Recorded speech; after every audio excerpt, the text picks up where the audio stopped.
Hi, my name is Harris. I'm one of your podcast hosts. I'm also a lawyer at Treadstone Law. For most Canadians, buying, selling, or refinancing real estate, a lawyer is the last thing on their mind. That's unfortunate because lawyers play a vital role in the process. But what choices do Canadians have? Lawyers can be very expensive. Well, Treadstone Law offers resources to Canadians so they have access to the information they need. Whether you sign up for a live workshop or a mailing list, we cover topics to help you make informed decisions and avoid costly mistakes. It's advice you can start using today, and best of all, it's free. Visit treadstonelaw.ca/MAS offer or click the link below to get access right now. If you're looking to retain Treadstone Law, it's never been easier. Our entire process is online. From completing the retainer agreement to your signing appointment, everything is done from the comfort of your own home. We're your digital lawyers. The best part of it is that you don't pay anything when you're retaining our firm. Visit treadstonelaw.ca/MAS offer or click on the link below to retain us right now. Enjoy the podcast.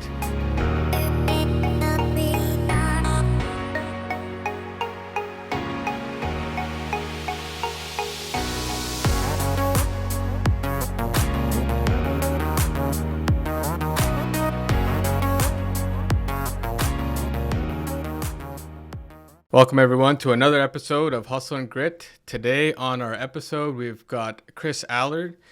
He's been recognized as one of the top 75 mortgage brokers in Canada for multiple years in a row. Chris has the experience and expertise it takes to provide his clients with superior service. As a finalist at the Canadian Mortgage Awards and member of the DLC Hall of Fame, Chris has a proven track record of success in the mortgage industry. Trust in him to help you secure financing for your next real estate investment. Chris, in 2021, his team did over $250 million in funding. Welcome to the show, Chris. Thanks for having me, man. I'm excited for this. Thank you. $250 million. I'm looking at that, and then I look at you. I expect to see an older man. I get that a lot, man. When people see me in person, it's always a bit of a surprise. Yeah. So what got you into more? Did you just start like when you were 12 years old or something? What happened? How did you get into the industry?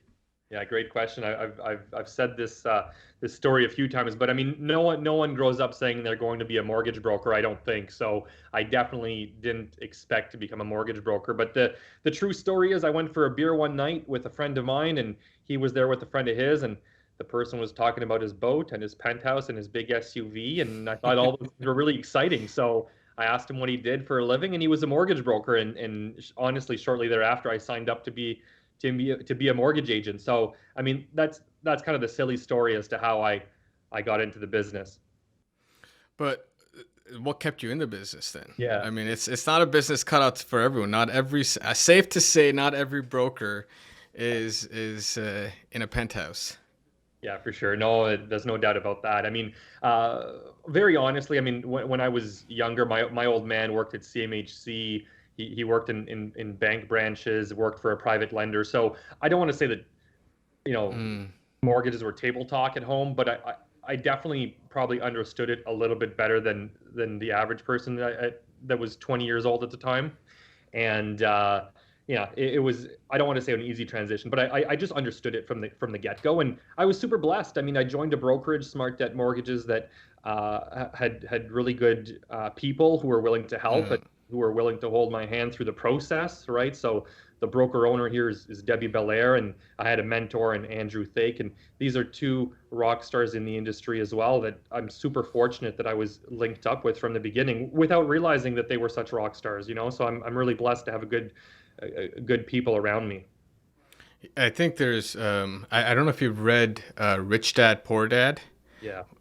Where there's habits, like the premise of the book, for those of you who haven't read it, is if you're coming from, I guess, certain socioeconomic backgrounds, and your parents have certain type of experience, even if they're smart, they kind of instill habits in you that may not be the best for you. And even like if you're coming from other certain like socioeconomic backgrounds, even if you're a dumb person, you get these habits in. Now, I'm not calling you dumb. I'm just saying that it seems like it may not be table talk, but it is. It's like, and I'm pulling for a few other things too.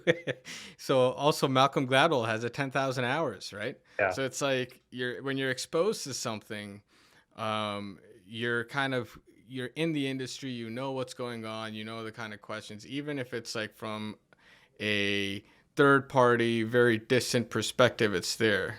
Yeah, for sure. And I mean, the other thing too is I've always kind of had the entrepreneurial mindset in the sense that I had a painting business when I was in university, not the college pro type stuff. We were kind of independent, but had 11 full-time painters at the time, and prior to that, it was organizing events and boat cruises and all that kind of stuff. And so it was always kind of part of my DNA to bring people together, number one, and to hunt for business. Like that was, I've always kind of been that way. So it bodes well for this industry. So what would you say then makes you, not to turn this into an interview, but what makes you like a good broker? What's your kind of redeeming quality, I'd say? Well, I think in the beginning it was just a high level of communication. I mean, truly, there's a ton of brokers in the space, and I think what differentiates a broker from each other is the one who actually answers the phone or picks up the phone proactively, uh, and then keeps their referral partners in the loop. Like, why would a realtor for business to me if I'm not going to keep them in the loop? And I'm not saying you need to share the borrower's financial profile. That's not what I'm saying. But hey, Bob, I spoke to your client. We built an application, waiting for documents, and so on and so forth, right? And I know it sounds so basic, but the truth is, I really think that's like the key to success in the mortgage broker business. Just keep people in the loop, and that goes for clients too. I mean, if it's taking a little longer than usual with a certain lender, just send a quick note to your client. Say, hey, it's taking longer. Like that's okay. No one's really going to be upset about it. What they're upset about is if they don't hear from you, and that makes them feel uneasy. So, anyways, long-winded way to say, I really think the key to success here is communication. Like that's by far the most important part of what we do here. Yeah. Is keeping in the loop. No, I mean, I see that from our conversations, been like real easy and fun to talk to you. But at the same time, it's like, you're talking to somebody who knows what they're talking about.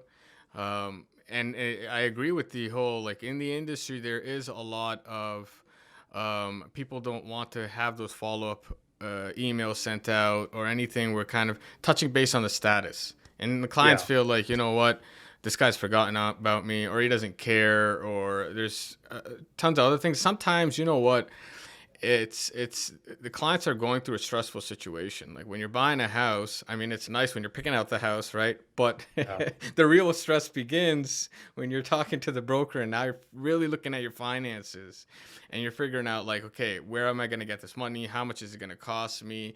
And there's a lot of it's a tense experience that isn't the fault of anybody other than it. For most Canadians, it's like their biggest asset. It's not you're not buying a chocolate bar. Quick 10-second break. Are you finding this podcast useful? Do you want access to more resources just like this podcast? Sign up to one of our online workshops or our mailing list and we'll send all the information you need right to your inbox. Good advice is hard to come by, especially in a market like today's. Sign up by visiting treadstonelaw.ca/MAS offer or click on the link below. Enjoy the rest of the podcast. Absolutely. And you know what? The other thing too is I don't think that you can be a super successful mortgage broker without working long hours. Like I'd love to say that I have like the best work-life balance. I really would love to say that. The truth is I probably don't. I've been better and better at the work-life balance thing, but I'm not a big believer in it. I think as a mortgage broker, like your job is pretty much who you are, and you're expected to answer it, late in the day or on the weekend. And I think you really have to do that. Like clients are trying to put an offer on a home on Sunday afternoon. They need to be able to count on you or someone on your team to be able to pick up the phone and just answer that last minute question that could be the difference between someone winning a bid on a house or not, right? The market's been pretty wild the last few years, and we need to be available. It really is so crucial for people. Yeah. No, I mean, and I completely agree. It's more when you become an entrepreneur. Entrepreneurs work 80 hours so they don't have to work 40 hours, right? So I'm full of quotes this episode.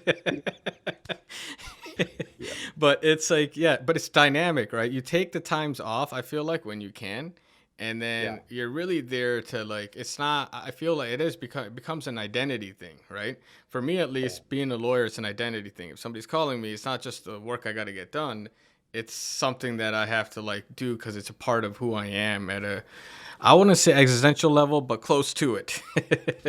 For sure. So, I used to be, one of those people who was big on the 5 a.m. wake up, and I used to do a bit of Mm, work before the rest of the world kind of starts their day, and that's really how I was able to do a lot of my challenging work, the stuff that takes brain power, and admittedly, things have changed a little bit. I do have a daughter now. She's 6 months old, and now the 6 a.m. Is really with her for the first hour and a half of the day, which obviously means I'm growing as a person, yeah, right? I'm not only working 24/7. yeah, So it's a cool dynamic to see that shift, and it's a shift that's just happening naturally because I have to. You got to take care of the baby, right? yeah, So yeah. yeah, it's a fun little shift. I've got an 8 month old son. I think he's 8, maybe he's 9. Well, he's turning 9. But Yeah. dude, if it's like if I felt like I was working a lot before, now I feel like there's no off. I haven't had an Craziness. off. I know, and all you like now you search for that moment to put your feet up and you sit on the couch for a couple minutes. It's and I'm blessed. I don't know about you, but my wife's a rock star. She's so good with our little one, and she kind of definitely takes the lead. There's no doubt about that. So I'm super blessed to have Yeah. a real partner at home who can help me out with that. Yeah, it makes a big difference. But it's like, yeah, I'm at the stage where, I cherish like just sitting down and just like not doing anything, turning my not brain doesn't turn off. It's just like a little cruise control or something like that, just to slow it down. But so moving on, like if I want to work with you, what's the process like? Do I give you a call and you're kind of like, hey, like, As a borrower, you mean? excuse me? Like potential client, as a Potential potential client, client? yes. If Uh, if I if I don't know you, I just want to know like what people could expect when they kind of walk into your office, haven't like really worked with you before. What's the process? Yeah, for sure. Great question. A lot of our business, firstly, either comes from realtor partners or past client referrals or from the internet. A lot of people Google me and reach out that way. So most people actually reach out to me in the form of an email as the first point of contact, at which point either myself or my brother Phil will hop on a call with the client to have a preliminary discussion, which is most often like 15 minutes or less, really just, what are you hoping to achieve? And then we build a preliminary file right away. What's your legal name, your date of birth, and your income situation. And from there, we send you a little shopping list of documents required, and we confirm what it is you qualify for once we have that paperwork. And then once again, either my brother or I will hop on a call with the borrower to confirm the maximum purchase price and maybe have a bit of a budget conversation, just because you qualify for something doesn't mean you should do it.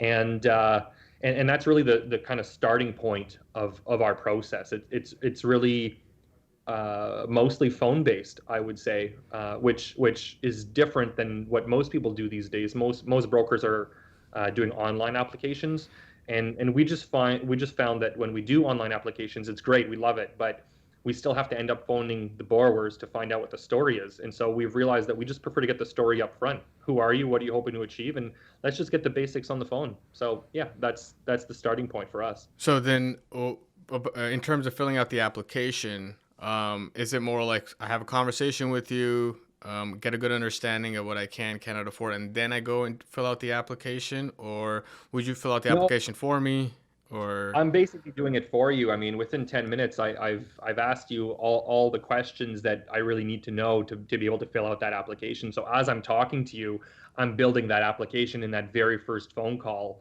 And really, the important part to figure out whether someone qualifies or not is really based on the paperwork that you're going to provide. So um, the preliminary application is built on the phone, and I'm the one building it. Or Phil, my brother Phil, is honestly most often the one having that very first preliminary conversation. And once we have the paperwork, that's when we're going to confirm what someone qualifies for.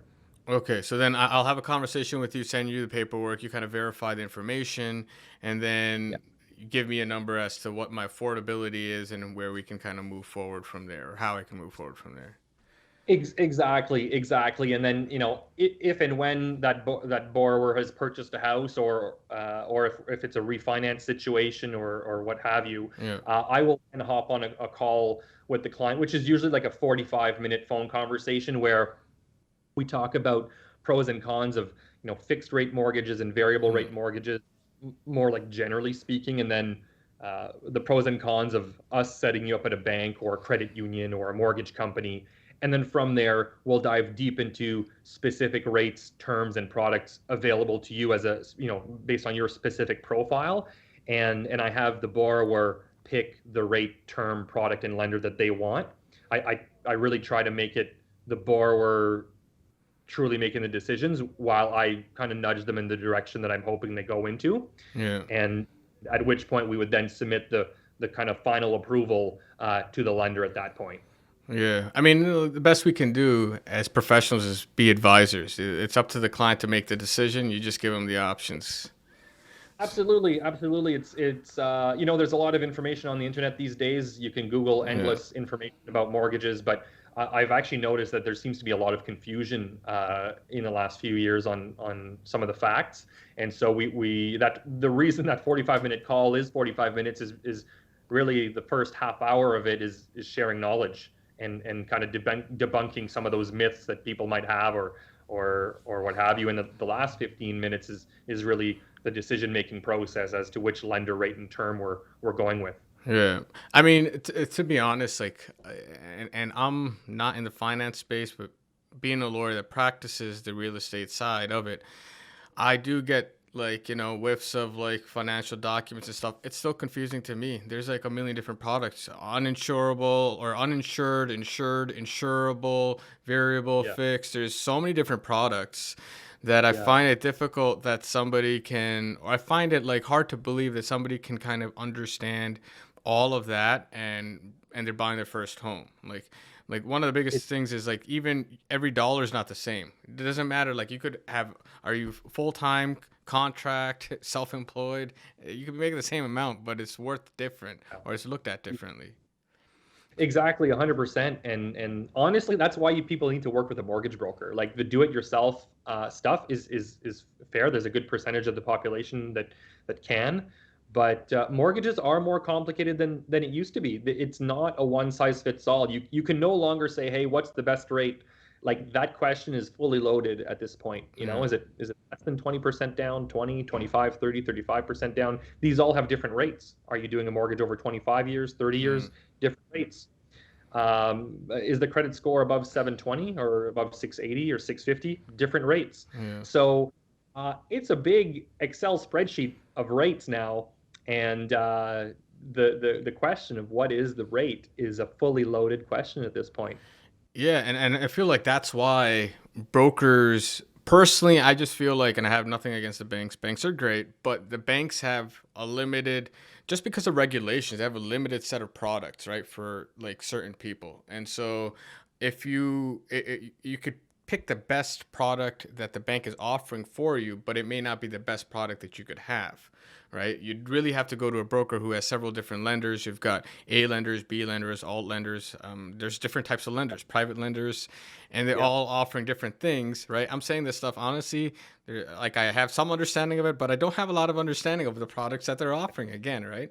So, and Yeah. it's like, if you're like, one of the biggest things is if you're self-employed, do you really want to show income, pay tax on it to get a lower rate, or would you be qualified somewhere else? It's a big discussion that like self-employed people need to have, and instead of looking at that whatever 2%, whatever the rates are with the bank's advertising, it's probably better to sit down with a broker and have that Mhm. conversation.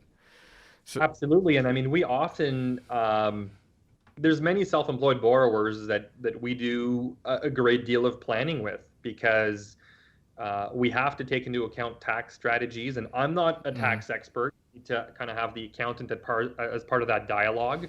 And absolutely, you're correct. I mean, you can either pay the tax man or you can pay an alternative lender. You got to pick, but you're paying someone. So we often need the accountant to help us figure out what the best plan of action is for a specific borrower based on what they're hoping to achieve. And so we definitely want to work with other professionals and as well as the borrower, of course. Yeah.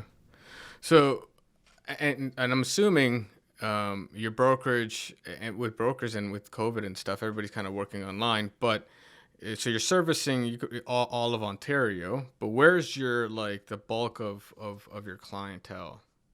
Right. The bulk of my business is the city of Ottawa, Okay. Ottawa, and the surrounding area. And I should mention that, I'm a French Canadian, so we also do a bit of business in Quebec. So in the city of Gatineau, which is, a stone's throw away from the city of Yeah. Ottawa.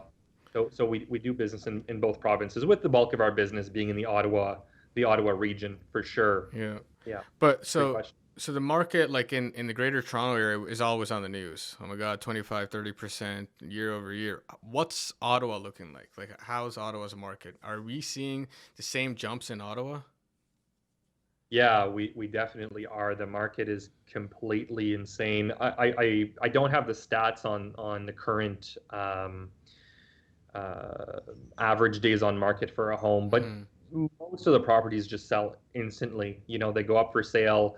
They'll set an offer date for 2 weeks from now, and there's multiple bids, just like there is in the GTA. yeah. And it's definitely a stressful environment for potential buyers. There's no doubt about it. It's a pretty crazy market at the moment, and that includes condos, townhouses, singles. Like, it doesn't matter what you're trying to buy.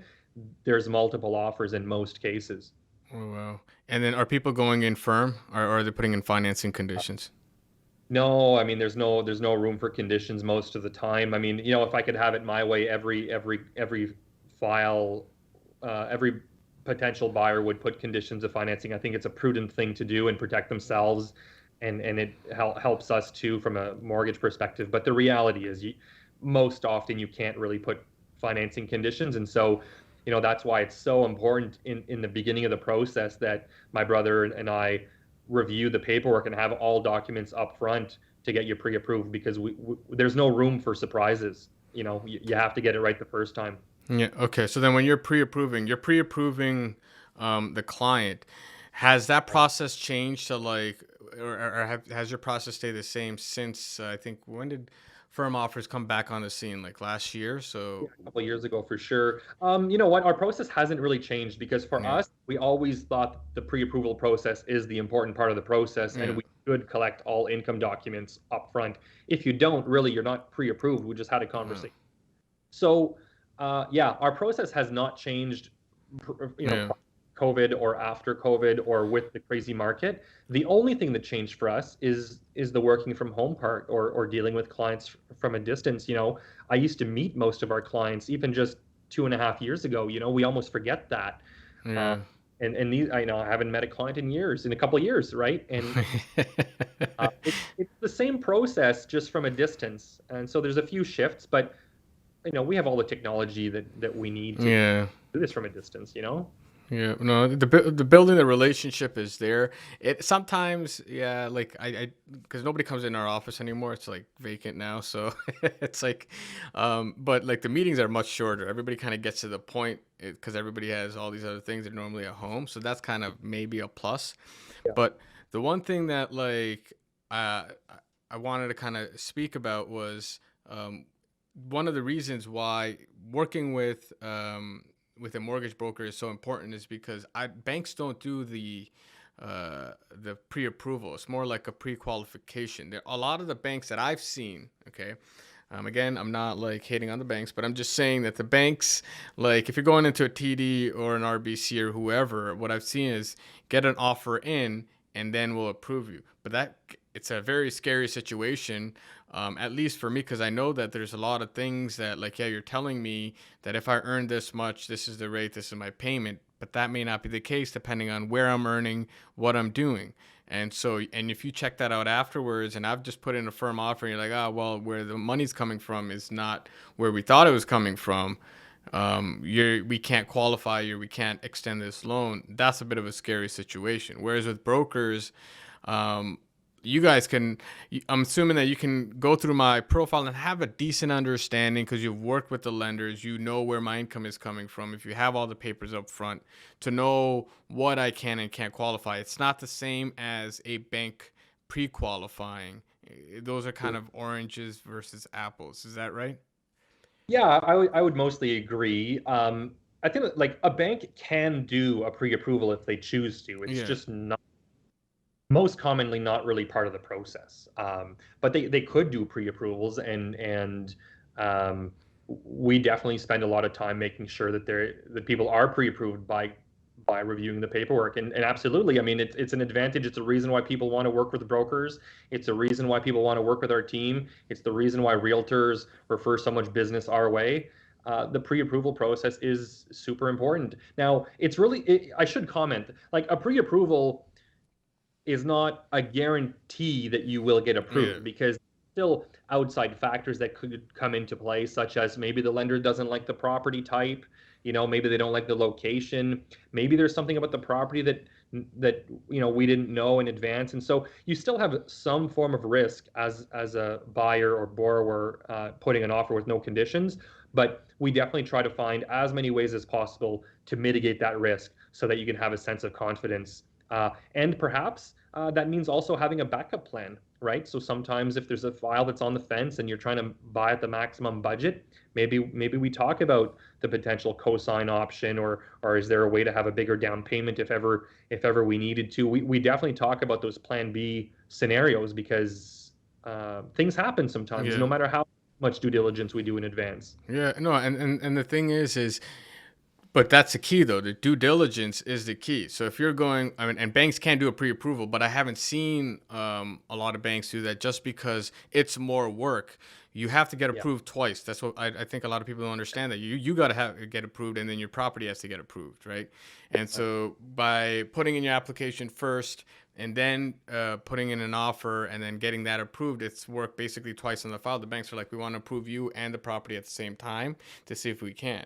Whereas if Yeah. brokers kind of doing that work ahead of time, they're proving, they're not guaranteeing, but they're kind of putting that due diligence to be like, all right, what are the sources of income? What can this person afford? If he can't go into A, they can go into B, C, D, wherever they can.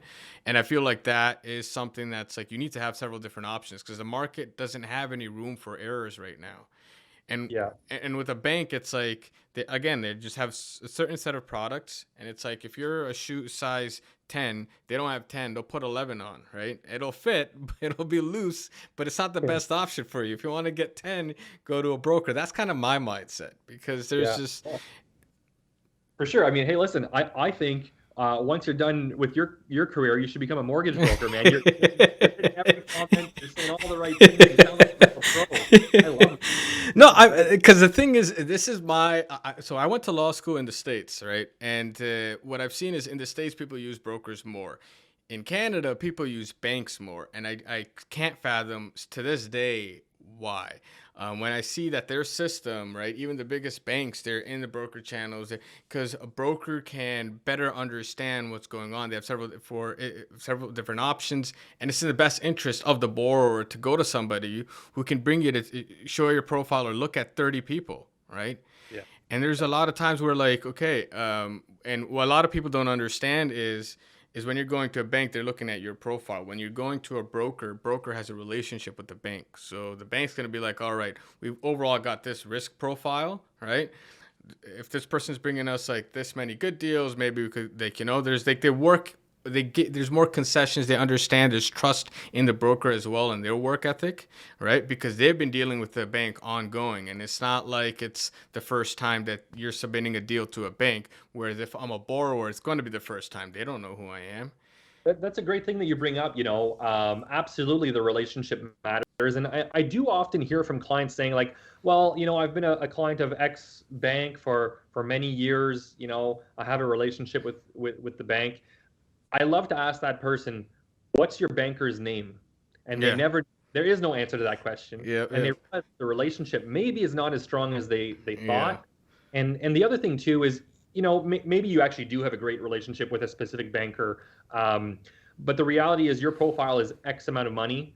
And as a mortgage broker, collectively, we do billions of dollars in volume. And yeah, so billions of dollars in volumes, generally speaking, we will be able to get discounted pricing compared to what the bank branch is offering. yeah, Now, I always like to, I'm not, the most salesy of mortgage brokers here. Like, the truth is sometimes a bank branch can match pricing, or maybe they have better pricing on a given day. But for the most part, mortgage brokers are generally able to have better pricing compared to if you walked into your bank branch. Yeah. That's most of the time. No, and to the fact, like the point that you made about the relationship, that is so true. Like, I mean, it blows my mind because as I think before people would stay in the same branch, it was good. It was a career long job. Now everybody's constantly moving. And as a law firm, for example, if I'm going and we do a lot of work with the bank and we're not even taking out a mortgage, just with the teller. Teller's changing every day. They don't recognize me when I go in. They're gonna ask me 5 million different questions. I'm like, well, Yeah. like, what's going on, man? Like, I want one guy, like, or somebody here to stay the same, so they know my face, right? And they can Yeah. work off of that. But if they're constantly changing, like, and if I might be getting a house now, I need to move up to a bigger house, renovate the house. My child goes to college. I need to take out some kind of credit line. There's like so many things that it's difficult to build a relationship. Again, banks. I'm really going against the banks, but banks have tons of good things too. But these are the kind of things that I'm kind of looking at. Like, yo, if I want somebody to look at my finance and I want to build wealth, I need to be working with somebody I could build a relationship with, not somebody that's transactional. Well, here's the other thing too. I mean, at the end of the day, the banks are our partners and Yeah. bring business to the banks. And so if someone really says, "Hey, Chris, like I want to be with that green bank or the red bank or whichever bank you want to be with," Yeah.